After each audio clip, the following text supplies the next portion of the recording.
Hello, welcome to the channel. My name is Koron Pierre, and if you don't know me, I'm a certified life coach and your relationship guy. Hopefully we can work together in the future. Please, before we get started, hit the like button, and if you aren't subscribed to the channel, subscribe to the channel now, and also hit that bell icon so you get all your notifications. So let's talk about it. A Fall from Grace. This was a really great movie. In this video, we're going to talk about how not to be catfished like Grace was in the movie. Now, this is going to be my first ever love movie review, where I simply talk about the relationship aspects within movies. I do not really review the entire movie, right? Also, this review will contain spoilers, so just be a heads up for that. What we will focus on is Grace and her experience, her love life, right? And her dating experience with Shannon, right? Who was played by Mehcad Brooks. And also Felicia Rashad she played a very interesting character in this movie. And her name was Sarah. Okay, so we're going to talk about the dynamic involving those three. And that's what we will focus on in this love movie review. Little brief backdrop with the movie. So we will be diving more into Grace's character, right, in relation to Sarah and Shannon. So the part that I want to start at is there was a conversation between Sarah, right, and Grace earlier in the movie, and she was talking about her previous relationship, right, which she was married, she got a divorce, and now her ex-husband has a new wife. Oh man. And what I got from that scene was baggage. There was baggage there from her previous marriage, and she didn't get over it. That to me was very noteworthy, right? Now, Sarah, she is a twisted character, right? And I know we focus on love relationships, but to be honest, you need to be careful with who you let into your circle, because even regular friendships can be detrimental, like we just seen in this movie. So you really need to be careful with your circle and how you construct it, right? There's another part where Grace, she's invited to go to some art gallery. It was a photo art gallery. And she's amazed by the pictures, right? She's looking at the pictures like she's really into the artistic stuff. So a guy walks up to her, and this is Shannon, who's played by Mehcad Brooks. And Shannon charms her, and they're talking, and he's asking her about the photos and what she thinks, and she's telling him, that these photos are really good and it has to be done by a woman. Red flag alert. Now, to me, that was like one of the first signs in the movie that something was off, right? Because we later learned that this is Shannon's photo art gallery, right? So we learned that this was his event, but she already had it in her mind. There's no way a man could take these photos, right? So this is like your first red flag alert, okay? And it seems that Grace is a very smart woman. That's one thing I will say about Grace. She's a very smart woman, right? She's not stupid. A lot of people say she's dumb and stupid. Listen, when you're being catfished and there's an orchestrated plot to take you out or to go after you, if you're not really privy to what's going on, anyone can be got, right?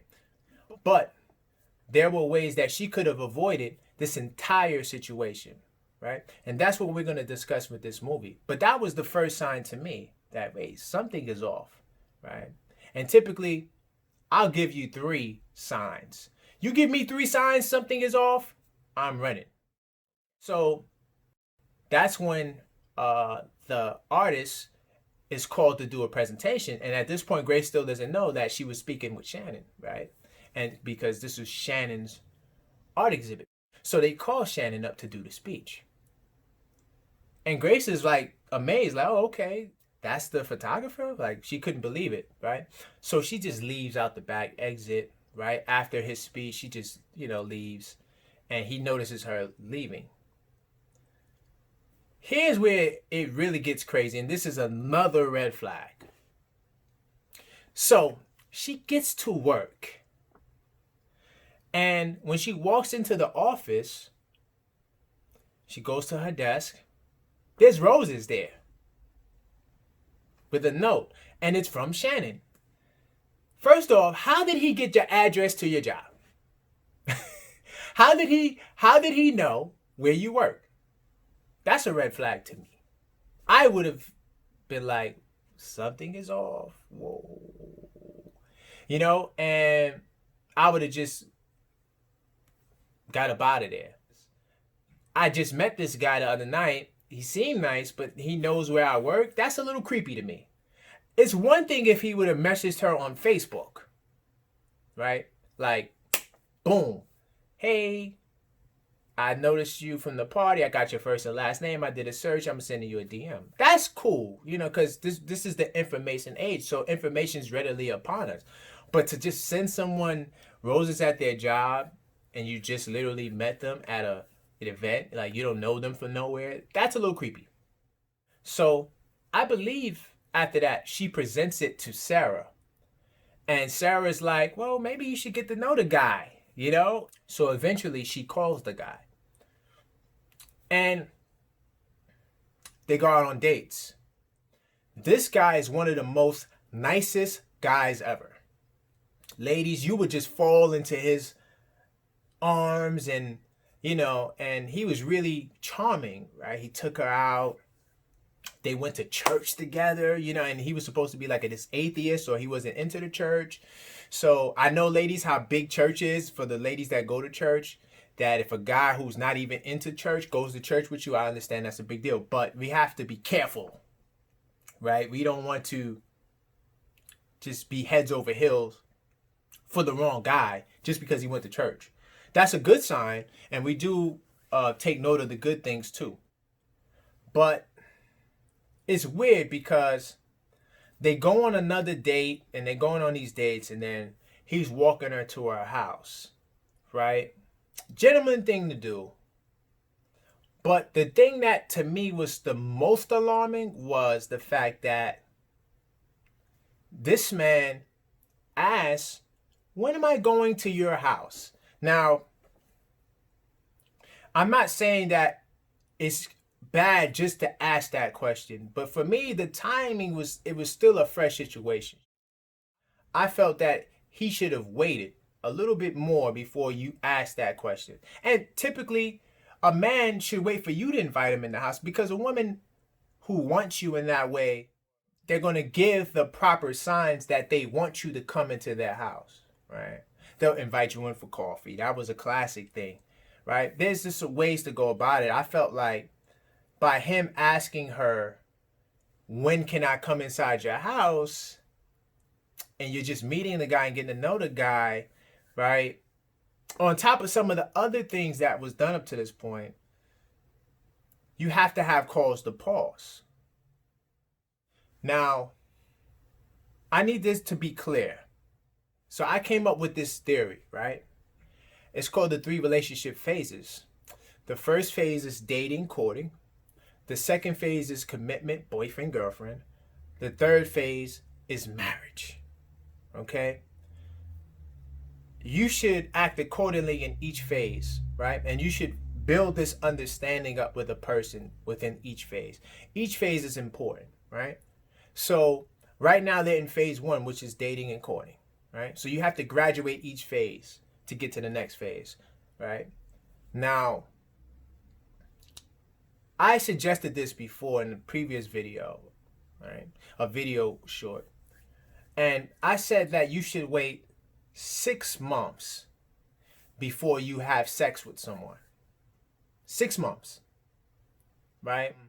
Maybe even longer, maybe even a year, but definitely no sooner than 6 months. Why?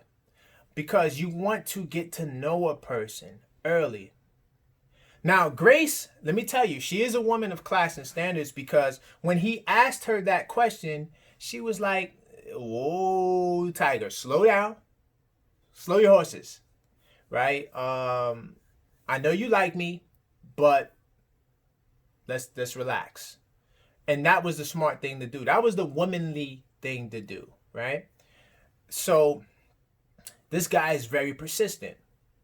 So I believe they go on a couple of more dates until the firefly date. So Shannon, he's a great charmer. He takes Grace to this firefly exhibit that was amazing. I ain't gonna lie, it was some next level stuff. I don't think I've ever seen that like that in person, right? Here is the problem. This was Grace's first mistake, right? That was genuine. Besides not seeing the red flags, right? During the firefly date, Shannon begins to get down on one knee and proposes to her.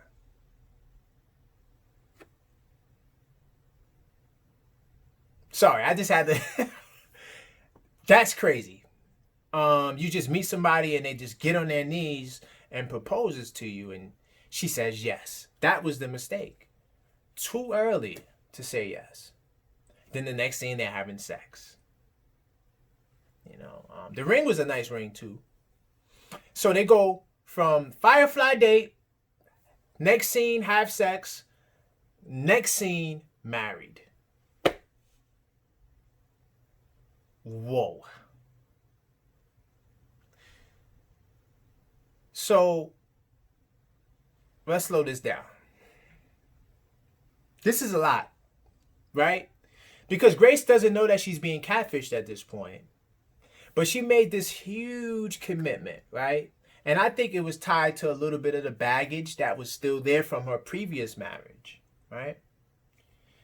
Now, Shannon is continuing to carry on the way he's been carrying on, right? He's being a great guy, great husband. He cooked for her breakfast in bed with the big tray and stuff like that. He was doing everything possible that a nice guy your dreams would do until the shift happens. The shift is during the courting phase, typically right before commitment phase, there's a shift. You begin to realize this person is not the greatest person, right? And I believe I talked about this in another video. I think I talked about this in the When It's Time to Leave video. You can check that out as well. Where it's like you're so high up, right? So you're in this trajectory where it's like everything is brilliant, but it has to peak and come down. Once it peaks and comes down, right, which is basically you start to see exactly who this person is, right? You get along, but there are things that come that you may not like. You have to discover the things that you do not like about a person before you can get to the next phase, before you give up your body. There should be a letdown. Grace did not get a chance to be let down. And she chose to go forward. That was problematic. That right there, to me, was her biggest mistake she made in the whole movie, right? Was marrying this guy at that point in time. That was the wrong time to be married. She wasn't disappointed. Because once you're disappointed in a person, now you decide, okay, I'm stepping off. But during the courting phase, you can step off at any time. Because there's no attachments, there's no commitments, there's no nothing. So when you're courting and dating somebody, like when he sent her the flowers, she could have been like, ah. So how not to be catfished? This is the question that I know you guys want to know, right? So based on this story, this could have started early, right? So during the courting phase, you have the right to leave whenever you want to. I feel as though when people do things that show they can have stalker tendencies, I think that is problematic in itself. I mean, I think that, when he sent the roses to the job, that would have been it for me. You really have to be careful with who you deal with. That is a very tough situation. And then another thing too is like, the 3 relationship phases. You just got to follow it. right? You have to, first off, you need to find people who are eligible bachelors or bachelorettes, eligible people who are qualified to date you. Your standards need to be high. And I understand, circumstances, states, cities where there's not a lot of population and things of that nature, but within your own social networks, you should be able to find someone who can meet those standards. We're not looking for perfect people. We're looking for the right person. The right person isn't a perfect person. The right person is the one who really will love you, right?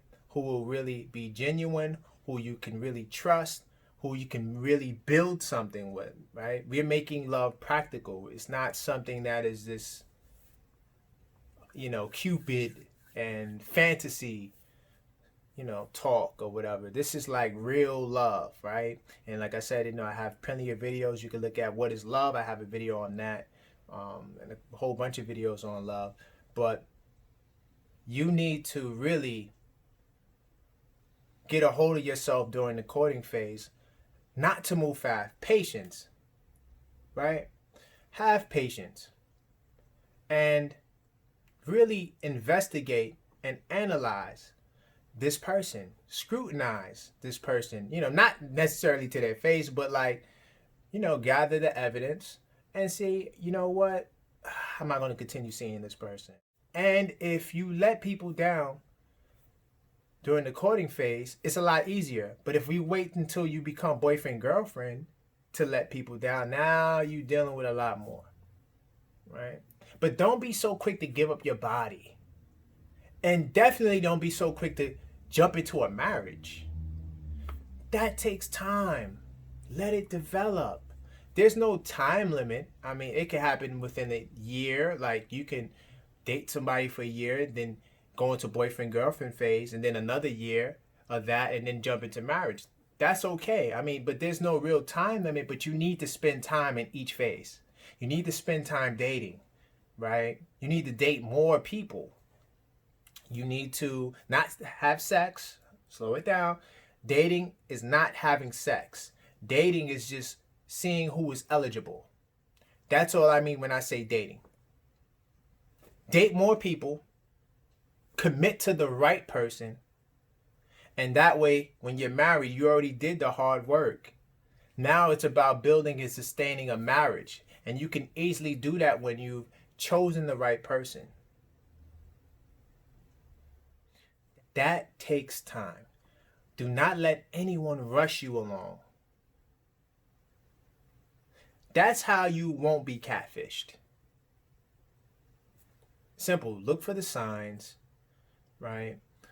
Go through the relationship phases. Court. See as many people as you can, right? As you can afford, have high standards. Have high standards, and it's okay to be disappointed. Disappointment is necessary, but you want to be disappointed during the courting phase first. And all that is just realizing this person doesn't have all the money they say they did. This person doesn't look the same without makeup. This person really has a foul mouth, right? This person really is just only concerned with my body, right? And my looks.